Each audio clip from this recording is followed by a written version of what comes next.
Hey guys, so I'm sure that you remember that Ron Desantis is under investigation for stealing $10 million of like Medicaid money. It's taxpayer dollars that came from a settlement that a like healthcare company they overbilled. And so they had to pay Medicaid or the states back. So they paid Florida back and he took $10 million out of that settlement and funneled it to his wife's charity or whatever it is, and Florida Hope or whatever.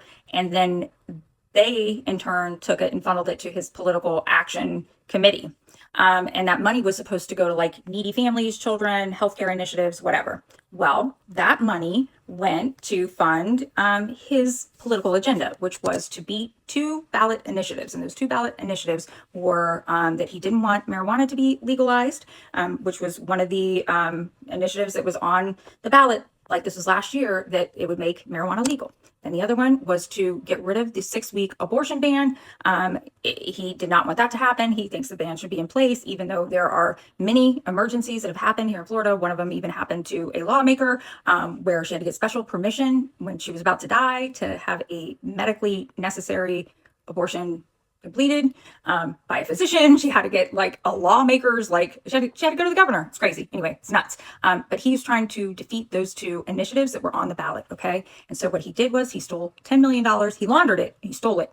And it was taxpayer dollars, but it wasn't just that $10 million. It was $36.2 million that he stole of taxpayer dollars that was meant to go for like needy families, foster care kids, children that like have disabilities with like swallowing and eating, money for Department of Children and Family Services, family preservation, community public health programs, opioid programs, like millions of dollars from that one that came from a settlement from the drug manufacturers, right? From the whole Oxy deal where they got sued, right? And so that was meant to go towards the opioid pandemic that's still happening, right? So epidemic, pandemic, whatever you want to call it, it's a problem because apparently we're blowing up boats in Venezuela over fentanyl. Anywho, so he stole like $4.4 million from that program. Then he stole 8.5 from rural hospitals and from like children's like healthcare initiatives. So it was like $8.5 million from that.